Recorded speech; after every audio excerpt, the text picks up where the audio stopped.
Welcome to NBT World's The Fireside. I'm Benjamin Rujopakarn. And I'm Suphanida Janmoon. Every week we have a fireside chat exploring what's going on in Thailand, diving deep into our latest obsessions. So in our last episode, we touched on that viral TikTok trend. I told Prap Mae Laksami about you. Yeah, if you can remember that. Yeah. And so that trend was all about how users were implying that they prayed to the Hindu deity, the goddess Lakshmi, to get their current partner, or they showed like the comparison of what they prayed for with who they ended up with. And that meme really captured how spirituality has been evolving in the digital age. But really, that's just the tip of the iceberg. There's so much more to what's going on in spirituality, especially in Thailand. And that's why I wanted to talk about Thailand's Mutelu culture. It's like this fusion of faith, of mysticism, of religion and commerce that has now become a billion baht industry. Yeah, I think it's an interesting topic to talk about, because if you are in Thailand and you have never been in Thailand before, and you will see many symbols and activities that you might feel that, oh, what is this? And you are not you don't understand anymore. Maybe this episode could help you with that. So from Lucky Charms to pilgrimage tour packages, Mutelu products and services are a driver of the economic growth, as you said. And Gen Z especially are embracing Mutelu through TikTok trends as well. And brands targeting Sai Mu consumers. The T-pop girl group Pixie that we have sung her song before. They also released a couple songs related to this trend as well, including one literally called Mutelu. Yeah, Mutelu. I'm a big fan. They also came out with Pick a Card, which I think is very closely tied to tarot cards, so I consider it a Mutelu song as well. Yeah, so we have mentioned a lot of the word Mutelu, but what is it exactly? Okay, so let's break it down. We believe that Mutelu is a term that originated from the 1979 Indonesian film Penangkal Ilmu Telu, which in English, the English title of that film was Antidote of Witchcraft, and it was directed by S.A. Karim. So according to the Museum of Siam, the Thai name for the film was Mutelu Suksayasat, right? And you can see how in Thai you would say it puan kam, or it spoonerized the syllables of ilmu and telu, which are two separate words, to become Mutelu. And in the Indonesian film, that refers to like black magic or occult kind of like dark and kind of demonic kind of practices. As though that is the real meaning of it, because in Thailand the term is much broader than that. It's more innocent and optimistic and positive reference to everything related to luck and also the fortune, faith as well.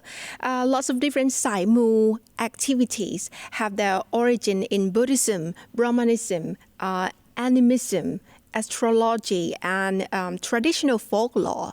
So I would say that I can feel the positivity and optimism through the activities and products that they are released. I think it's a testament to Thailand's multi-faith, multicultural society. And you can see different examples like one example that's really visible is the spirit house that you see outside of different buildings and homes.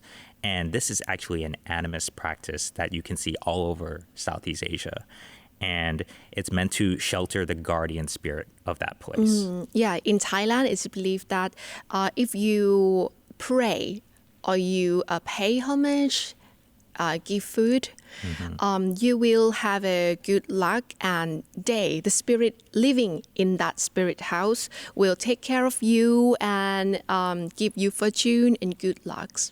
Yeah, I always see like bottles of Fanta, like red Fanta, out in front of them. So there's always these different things to tawai, or these different things to dedicate to the shrine. I don't know why. I don't know the reason behind it. I was hoping you know. It is believed that the spirit, majority of the spirit living in the spirit house just love to drink red Fanta. I think it's the red color, and I think it's honestly, Yeah, I think it's yeah, the yeah. cheapest thing to get red, and to Oh, put a red yeah. liquid. But I don't know exactly why the red. If you guys know in the comments, I don't know, but I please like correct it us. too. I love it too. So yeah, Yeah. Also, in the lobby, you might see some white markings and gold leaf high on the wall or in the car as well. These markings are yantra, which are holy symbols that originated in Brahman Hindu faith. You can also see these symbols on the inside the car rooftop or as tattoos of people as well. Yeah, that's So it's like the first that you are moving to the house or into the room, the condo room, or you get a new car. So this yantra would make this car safe, make this room or this condo, this flat safe as well, and it's gonna be calm living. You will have happiness living in these places. So I went to my aunt's like a housewarming Yeah. party. And it's not really a party in Thailand; it's a ceremony, and where they have monks come and they bless and they chant, and then they also put this yan on Yeah. the first room that you enter in the house. So it's this huge thing that there's a ceremony that goes behind it and everything. So they're not just random squiggly lines or something. I went to Big C. I went to go grocery shopping the other day, and it's on the sliding door. It's on the automatic sliding door that they've done it. Oh, really? Yeah, yeah. Oh. So it's everywhere. Yeah, so I also see foreigners or tourists come to Thailand and have a tattoo. Yeah, yantra tattoo as well. That's right. That's right. So the next example that I have is that in Chiang Mai, Sarapi Road is lined with all these magnificent trees. They're huge trees, and they're wrapped. You might notice that they're wrapped in saffron robes. And these trees have been symbolically ordained as a Buddhist monk. And in Thai, this term is buat ton mai, to protect it from logging. So, if you ordain a tree and you cut it down, like how bad would that be? Like the person that cut it down, like how bad would they feel? So you get this effect where if you're driving down the road, you're just going down like row after row of these beautiful giant trees with these saffron robes around them. Yeah, if you go to Chiang Mai from any place in Thailand, you will have to like drive past this road. So if you have that experience, just have a comment and tell us a little bit how do you feel seeing that? Because for me personally, I felt like I felt good. I felt calm, and it was beautiful as well to like walk past or drive past. It's just gorgeous. It's just it feels like I kind of wish every Thai town had something like this, like a main street of just like it feels like we're so connected to nature. That we have this respect for nature. Yeah. In So- Thailand, other places, we can also see the different colors of ribbons around the tree. But for Thai people, personally, I feel a little bit haunted, Oh, right. because when I drive past or I have to walk around that area, I don't want to look at it. I don't want to see anyone just stand there, because there's so many ghost stories saying that they can see someone or somebody in the late night around the tree with a colorful when I was ribbons. researching this, the difference between the ribbon and the saffron robe is that the ribbon is tied around trees that believe they have a spirit inside it. So it's considered like a more animist kind of tradition. But yeah, it's like you see all these multicolor robes or multicolor ribbons around different trees, and that's a way more widespread practice. Yeah. For sure. Talk about the colorful stuff. I saw the article by Job Stevie talks about lucky outfits. Oh, yeah. For job interviews based on the auspicious color associated with each day of the week. The idea of lucky colors rest of the week is thought to come from Hindu mythology. So I'm personally related to this because you will see the table of each day what colors that you like should wear in order to have money, love, have a good love, have good career or something like that. And they also provide information about what color not shouldn't be Oh yeah, that's worn right. as well. Yeah. Yeah. I think like a separate example of that is, if you have older relatives, they'll say like, oh, happy Wednesday, happy Thursday, and they just send you stuff in line, like as a good morning greeting, and it's super sweet. But sometimes it is related to the auspicious color of that day, right? Yeah. But for me, it's very helpful for finding outfit to wear because I understand if some people like have too many pieces in your closet and you don't know, you feel overwhelmed and you don't have no idea. Right. You have no idea what to wear. But this could help you that, blue and orange today. Just pick blue and orange and it helps you. I just so have the much. same 7 outfits. So, I just keep circling through the same 7 Like things. Steve Jobs. Yeah. I try not to make those decisions. I'm an important person and I have things to do. But yeah, so you can see that like there's so many faiths that that Saimu businesses, Saimu people can borrow from and inspire the Mutelu economy. And it's important to note that this market is not a niche market, it's not a minority market, because the Ministry of Foreign Affairs' Inter-Econ newsletter, and they were citing Lucky Heng Heng Company Limited as saying that up to 74% of Thais, that's 52.5 million people, are Saimu consumers. Wow. That's 3/4. That's very so potential many. target Yeah. for businesses. So you can see that even before the modern Mutelu boom, faith-based products were already deeply embedded in Thai culture.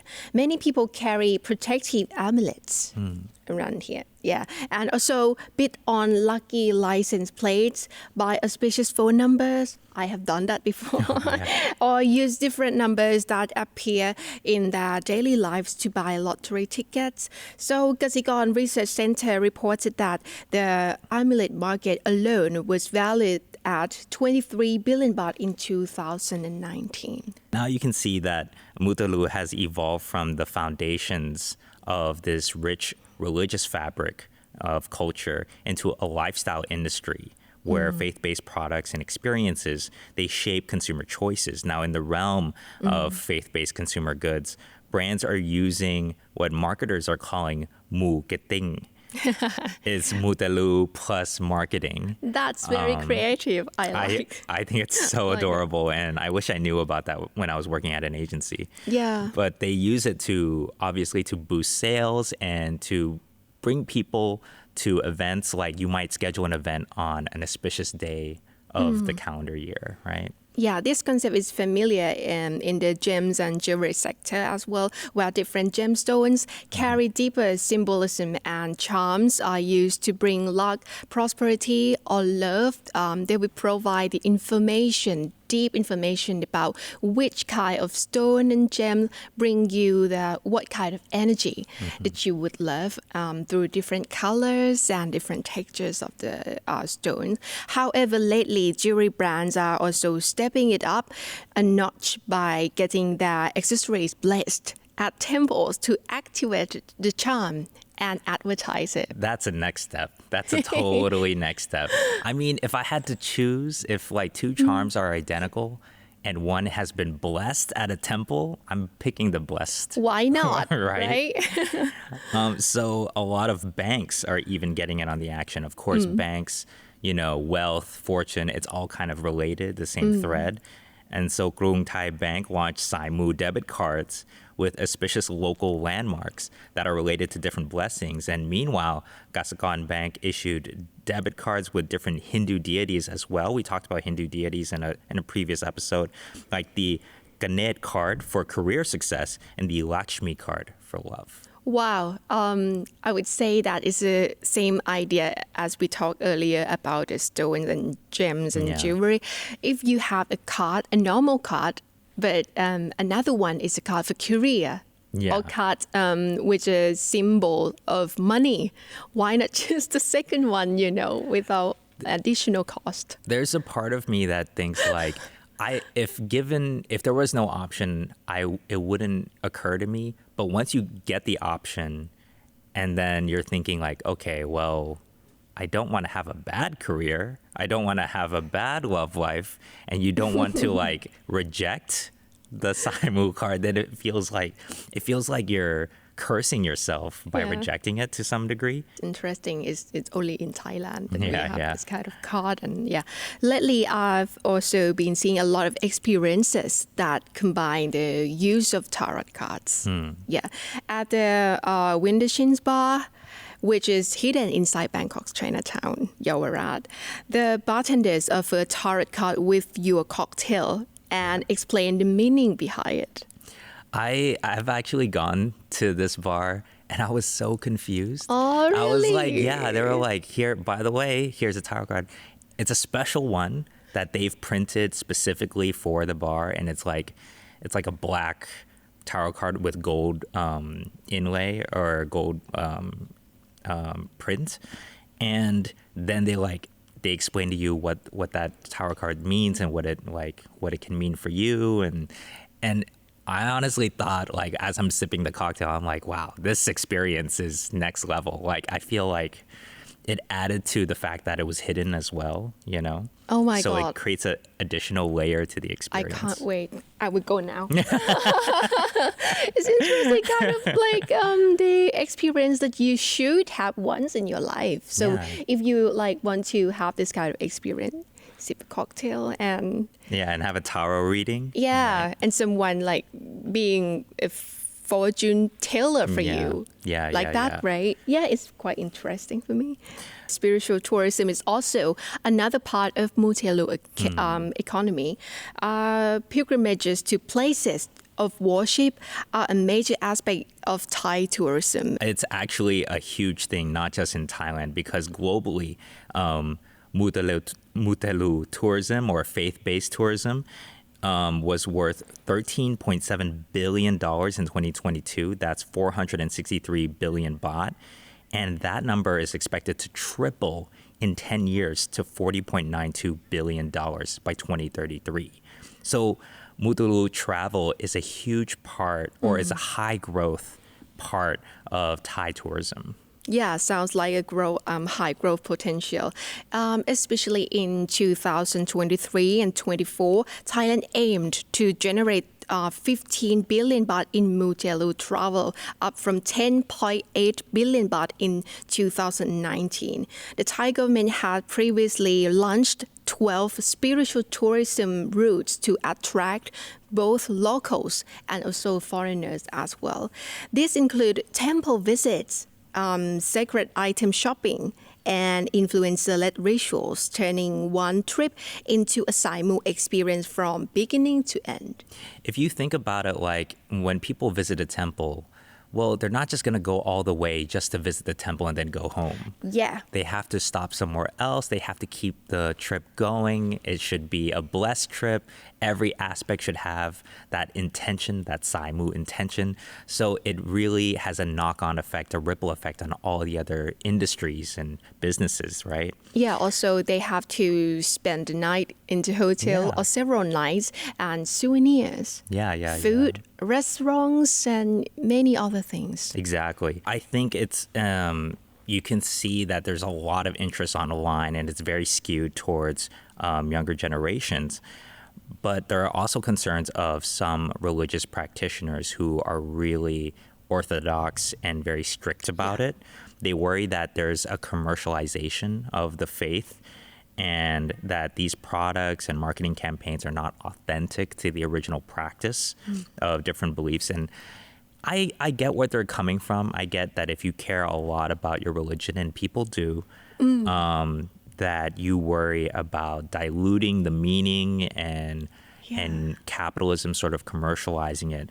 But at the same time, I think that it's really important for religion and culture to be in dialogue with each other, and for religion, if it's to survive at all, if you really believe in the merits of religion, for it to be interpreted by each generation, and for each generation to participate and engage in a way that is organic to them as well. Yeah, I understand that some people might against it completely or believe it completely, but I don't know. I see it as I look at it as a positive perspective, and I think that many people do it as well. So this kind of ideas have always existed in society, especially Thai society, and there will be also be the idea that we can pray for a better life, a better health, a soulmate, or a career, and yeah. So that's what I believe. It's not new. I think I'm really on the same wavelength as you for this one, because I feel like, buying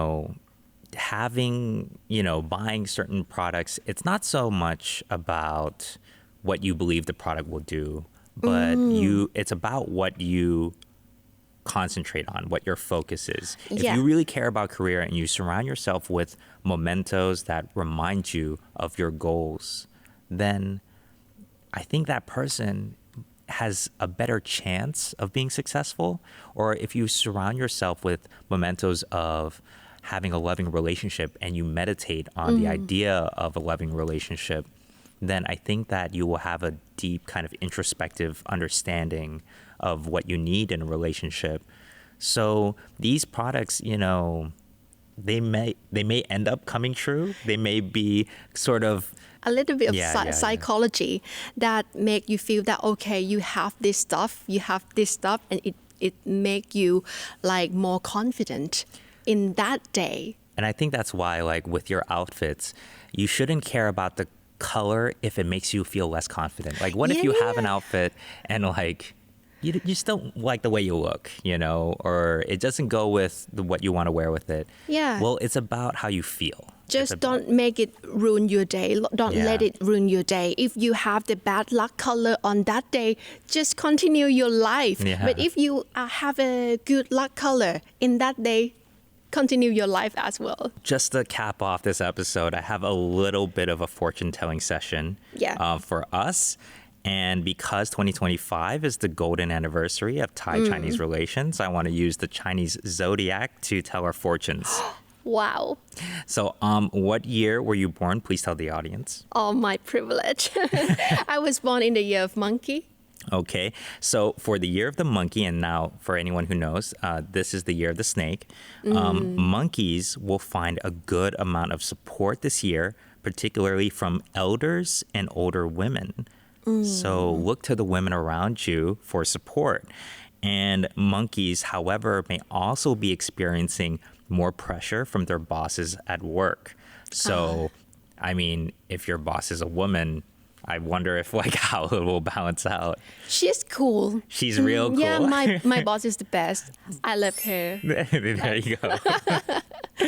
So, but you may also find yourself working harder than usual and without the same proportional rewards. So maybe you need to start thinking about like, hey, am I being compensated appropriately for this? We can show this episode to your boss. I wouldn't say anything. So it's important for you now, turning a little bit away from career. Yep. It's important for you to manage stress. That will be your main health challenge, particularly from your work and maybe your relationships. I'm going to leave it at that. What about love? I want more about love and relationship. This is all about a career. This is the year of career for Year of the Monkey. Maybe it's not that outstanding. Yeah. They didn't say much about love, so I kind of like left it out. They just said like maybe not. For males, it's a bit more challenging. For females, it wasn't clear to me. Yeah, just manage the stress about work and relationships. All they say. For all you Year of the Monkey people, please look after yourselves and look to the women around you. Okay. Right? What about you? Mine was I'm Year of the Horse. So horses will receive help at work, opposite though, from male bosses and colleagues, and to be careful of poor communication. That's a huge problem with me. Or you could risk offending other people. This is like my problem my entire life. So it's not like Year of the Snake for me. And also, there's a legend about how when they were crossing, when all the zodiac animals were racing, the snake coils around the horse's leg and then at the last minute jumps out ahead in order to cross the finish line. So horses have to be careful of obstacles in the Year of the Snake, and especially towards the end of the year, to be careful for your health. For love, this is a quote I got from a CNN article that was talking about this, and they consulted a Chinese astrologer as well. For those looking to make changes in their personal lives, it's a good year for horses to look for a partner. So I'm just going to tell my partner that, like, say, all right, you better behave because it's a good year for me romantically if I wanted to look for someone, if I wanted to go shopping around. So scary. And also, it's important for all of you Year of the Snake people. Don't forget that your birth year, whenever your birth year comes around, it's unlucky. Every time your year comes around, that's a bad luck year for you. So just be careful with your money, your health, and travel. Wow. Oh my God. So now we ask, do you enjoy any Mutelu experiences like fortune telling or even the visiting auspicious temples? And have you done anything to increase your luck in the Year of the Snake? Let us know in the comment section of NBT World's online channels. Thank you, and we'll see you next time. Bye.